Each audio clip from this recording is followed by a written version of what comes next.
Здравствуйте, это эстонский язык со Светланой Амбре. Tere, see on eesti keel Svetlana Ambrega. И тема этого видео – глагол «ждать» в эстонском языке.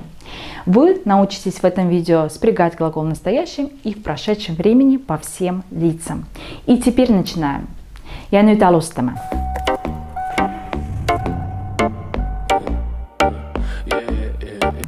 Итак, глагол «ждать» в эстонском языке.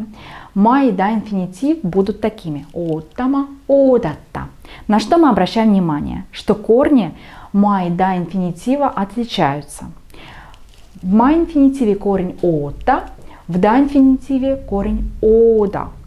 И зачем нам нужны два корня? Вы помните, да? Чтобы образовать прошедшее время, мы берем корень ма инфинитива. Если мы хотим образовать отрицание в прошедшем времени, тогда нам понадобится корень да инфинитива. И смотрим теперь, как мы образовываем настоящее время. Настоящее время, третья форма, глагольная, и она тоже запоминается. Да? Так, ма оттан, я жду.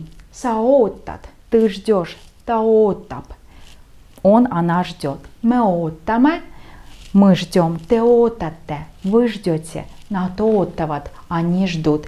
Эйотта, отрицание.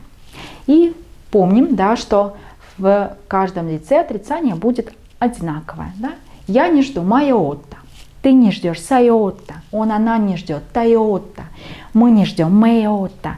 Вы не ждете. Тейотта. Они не ждут. Натейотта.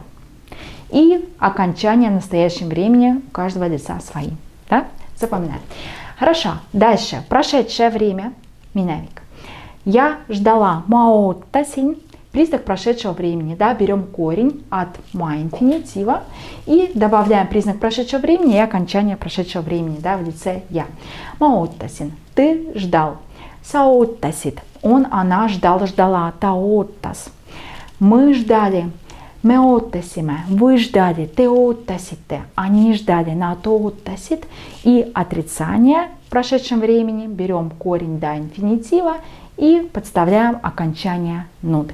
Эоданут. И также во всех лицах будет, да, если мы хотим сказать отрицание. Я не ждала, ты не ждал. И так далее. Да, в каждом лице будет одинаковое отрицание. Майоданут, сайоданут, таеоданут, мейоданут, теоданут, натеоданут. Очень хорошо. Такая. Теперь вы знаете, как спрягать глагол «ждать» в эстонском языке в настоящем времени, олевик, и в прошедшем времени.